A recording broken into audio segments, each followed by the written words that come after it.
હવે YouTube monetisation ખૂબ મુશ્કેલ છે. ન્યૂ ક્રિએટર માટે ખરાબ સમાચાર. હવે 8000 કલાક તમે કેવી રીતે પૂરા કરશો? આવા હેડિંગથી કે ટાઇટલથી કે થંબનેલથી ડરશો નહીં.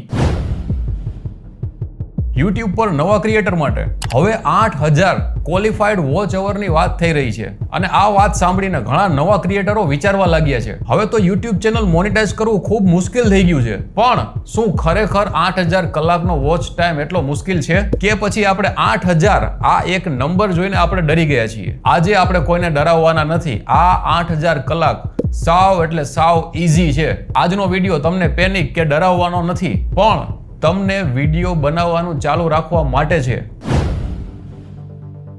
8000 કલાક સાંભળીને ડરવાની જરૂરત કેમ નથી? સૌથી પહેલા આપણે એક વાત ક્લિયર કરી. 8000 વોચ અવર એટલે 8000 કલાક કોઈ એક વ્યક્તિએ તમારો વિડીયો જોવો એ નથી. આ 8000 કલાક તમારા બધા જ વિડીયોમાંથી બનેલા વોચ અવરનો એક કાઉન્ટિંગ છે. આને થોડું ગણતરીથી સમજીએ. 8000 ગુણ્યા 60 ઇઝ ઇક્વલ ટુ 4,80,000 તમારી મિનિટ થશે. પણ હવે આ નંબર થોડો મોટો લાગે છે, પણ ડરવાની જરૂરત નથી. આપણે YouTube ચેનલ પર એક જ વિડીયોથી આ ટાર્ગેટને કમ્પ્લીટ કરવાની જરૂરત નથી. આપણે 50, 100, 200 તમને જેટલી ઈચ્છા પડે તમે એટલા વિડીયો અપલોડ કરી શકો છો અને દરેક વિડીયોમાંથી જેટલો વોચ ટાઈમ બનશે એ તમારી 8000 કલાક કમ્પ્લીટ કરશે. કેમ કે દરેક વિડીયોમાંથી થોડો સમય આવશે. કોઈ વિડીયો તમારો 5 મિનિટનો હોય, કોઈ વિડીયો 10 મિનિટનો હોય, તો કોઈ વ્યક્તિ તમારો વિડીયો 5 મિનિટ સુધી જોશે, કોઈ 4 મિનિટ સુધી જોશે, કોઈ આખો વિડીયો જોશે. તો આ તમારો વોચ ટાઈમ કમ્પ્લીટ થતો જશે. એક વિડીયોથી તમારો આ વોચ ટાઈમ ઓબ્વિયસ કમ્પ્લીટ તો નહીં જ થાય ને. એટલા માટે તમારે વિડીયો કન્સિસ્ટન્ટ બનાવવા જ પડશે અને દરેક વિડીયોમાંથી તમારો વોચ ટાઈમ થોડો નીકળતો જશે અને તમારો ટાર્ગેટ કમ્પ્લીટ થતો જશે. હવે એક સિમ્પલ એક્ઝામ્પલ જોઈએ. માનો તમે એક મહિને 8 લોંગ વિડીયો અપલોડ કરો છો, એટલે એક વર્ષમાં 8 ગુણ્યા 12 ઇઝ ઇક્વલ ટુ 96 વિડીયો થયા. હવે માનો કે દરેક વિડીયોને એવરેજ 1000 વ્યૂઝ જ મળે છે અને આ દરેક વ્યુઅર્સ સરેરાશ 5 મિનિટ સુધી તમારો વિડીયો જુએ છે. તો આ એક વિડીયોમાંથી તમારો વોચ ટાઈમ બનશે 1000 ગુણ્યા 5 ઇઝ ઇક્વલ ટુ 5000 મિનિટ. સેમ વે 96 વિડીયો માટે 5000 ગુણ્યા 96 ઇઝ ઇક્વલ ટુ 4,80,000 મિનિટ અને આ 4,80,000 મિનિટ એટલે 8000 કલાક. હવે અહીં એક વાત સમજવાની છે. આ એક માત્ર એક્ઝામ્પલ છે, ગેરંટી નથી. તમારા વ્યૂઝ, એવરેજ વ્યૂ ડ્યુરેશન અને ક્વોલિફાઈડ વોચ ટાઈમ પ્રમાણે એકચ્યુઅલ રિઝલ્ટ અલગ રહેશે. પણ પોઈન્ટ એ છે કે આ 8000 કલાક કોઈ અશક્ય નંબર નથી અને જો અશક્ય નંબર હોત તો YouTube થોડું આપણને આપત. YouTubeને ખબર છે કે 8000 કલાકનો વોચ ટાઈમ પબ્લિક ગેઇન કરી જ લેશે. હવે આપણે સમજીએ કે અહીં એક મોટી ભૂલ શું થઈ શકે. ઘણા લોકો અત્યારે આ ક્રાઇટેરિયા વિશે ઘણા બધા વિડીયો બનાવે છે અને થંબનેલમાં એ રીતનું લખે છે કે પબ્લિક પેનિક થઈ જાય. લાઈક હવે YouTube મોનેટાઇઝેશન ખૂબ મુશ્કેલ છે. ન્યૂ ક્રિએટર માટે ખરાબ સમાચાર. હવે 8000 કલાક તમે કેવી રીતે પૂરા કરશો? આવા હેડિંગથી કે ટાઇટલથી કે થંબનેલથી ડરશો નહીં. પણ તમે એકવાર શાંતિથી વિચારો. જો કોઈ ટાર્ગેટ મોટો લાગે તો તેનો અર્થ એ નથી કે એ ઇમ્પોસિબલ છે. તેને નાના ભાગમાં ડિવાઈડ કરી નાખો. 8000 કલાકને જોતા રહેશો તો તે બહુ મોટો નંબર જ લાગશે. પણ એક વિડીયો, પછી બીજો, ત્રીજો, ચોથો, તમે તમારું વર્ક તમારી નિશ પ્રમાણે ચાલુ જ રાખો અને પછી ધીમે ધીમે તમારી ચેનલનો વોચ ટાઈમ ગેઇન થતો જશે. YouTube પર સૌથી મોટું વેપન શું છે?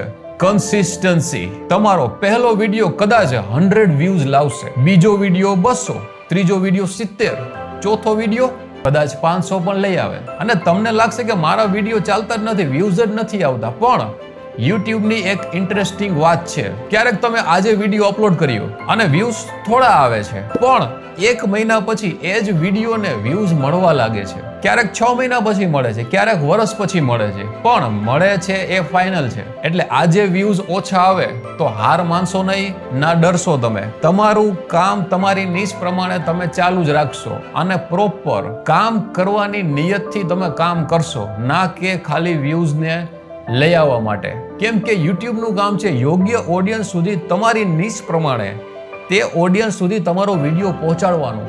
તો એમાં ઓબ્વિયસલી ટાઈમ લાગે. આજ તમે અપલોડ કરો ને તમે ઘડી ઘડી યુટ્યુબ સ્ટુડિયો ખોલીને જુઓ તો એમાં તમને એમ જ લાગે કે આજે વ્યૂઝ નથી આવ્યા, 1 આવ્યા, 2 આવ્યા, 20 આવ્યા, 50 આવ્યા. પણ 1 મહિના પછી, 6 મહિના પછી જ્યારે તમારું પ્રોપર ઓડિયન્સ યુટ્યુબ ફાઇન્ડ કરીને આપે ત્યારે, અને જો તમે કન્સિસ્ટન્ટ કામ ન કર્યું હોય તો એ પૂરી ઓડિયન્સ તમારા બીજા વિડીયો અવેલેબલ છે જ નહીં, તો તમારો વોચ ટાઈમ કમ્પ્લીટ કે મોનેટાઇઝેશન થશે કેવી રીતે? એટલે તમારે કન્સિસ્ટન્ટ ક્વોલિટી કામ આપવાનું રહેશે. કારણ કે તમારે એક જ વિડીયો પર ડિપેન્ડ નથી રહેવાનો. ઘણા નવા ક્રિએટરની એક જ પ્રોબ્લેમ છે, તેઓ એક વિડીયો અપલોડ કરે અને સતત યુટ્યુબ સ્ટુડિયો ખોલ્યા રાખે કે ક્યાં સુધી પહોંચ્યો મારો વિડીયો, વ્યૂઝ કેટલા આવ્યા, CTR કેટલા હાઈ છે, વોચ ટાઈમ કેટલું આવ્યું, સબસ્ક્રાઇબર કેટલા આવ્યા, અને થોડાક જ કલાકમાં વ્યૂઝ ઓછા દેખાય એટલે મારાથી યુટ્યુબ નહીં થાય, હું નહીં કરી શકું, આમાં પહોંચાય એમ જ નથી. ભાઈ, આ એક વિડીયોથી યુટ્યુબ જર્ની નક્કી ન થાય. તમારા વિડીયોની ક્વોન્ટિટી જોશે, ક્વોન્ટિટી. તમે એક વિચાર કરો, તમારી શેરીમાં કોઈ શાકભાજીની લારી નીકળે છે તો શાકભાજીની લારીમાં ખાલી એક જ શાકભાજી હોય તો, એક જ સબ્જી હોય તો, આ તમે એના જેવી વાત કરો.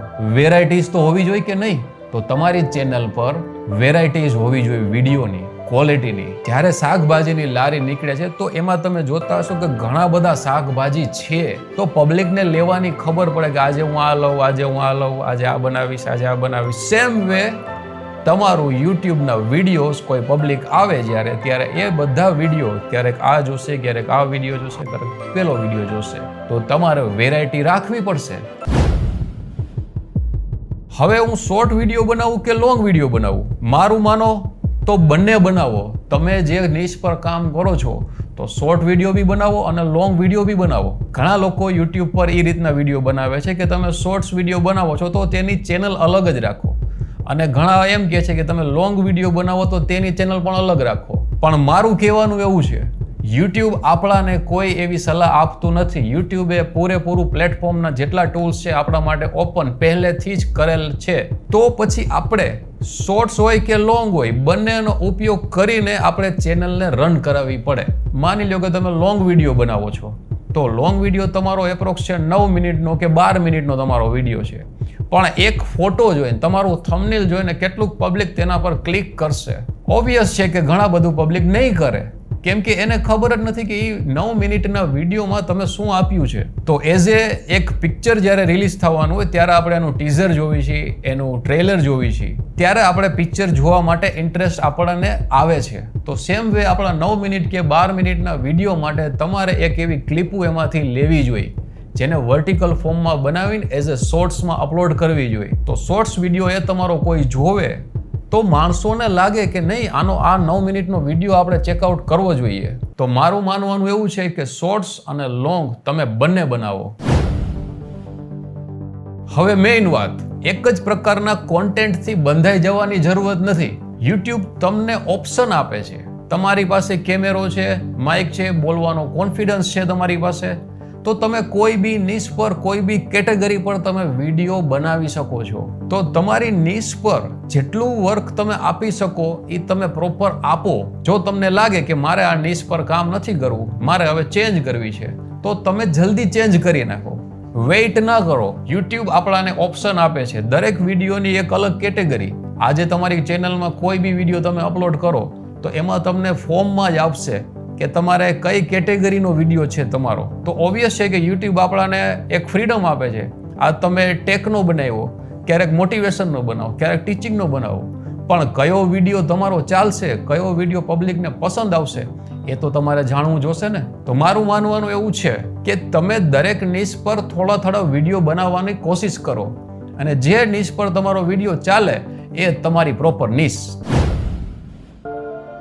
8000 કલાકના વોચ ઓવરથી ડરવાની જરૂરત નથી. આ 8000 કલાકના વોચ ટાઈમને જોઈને કોન્ટેન્ટ બનાવવાનું બંધ કરી દેતા નહીં. કારણ કે યુટ્યુબમાં સૌથી મોટું નુકસાન આ ક્રાઇટેરિયા નથી. સૌથી મોટું નુકસાન તમારી કન્સિસ્ટન્સીને તોડવી છે. આ 8000 કલાકને તમે ટાર્ગેટ નહીં, તમે તેને જર્ની સમજો.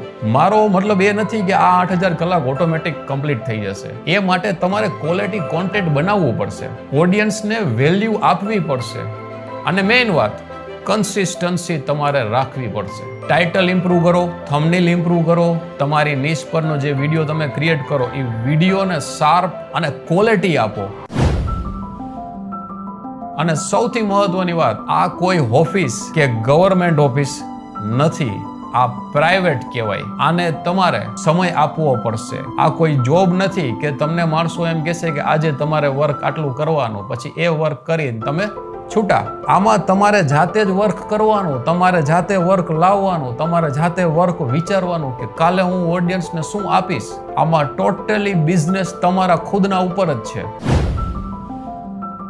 તો જો તમે નવા ક્રિએટર છો અને કોઈ તમને કહે 8000 વોચ અવર બહુ મુશ્કેલ છે, YouTube હવે નવા ક્રિએટર માટે નથી, તો પેનિક ના કરશો.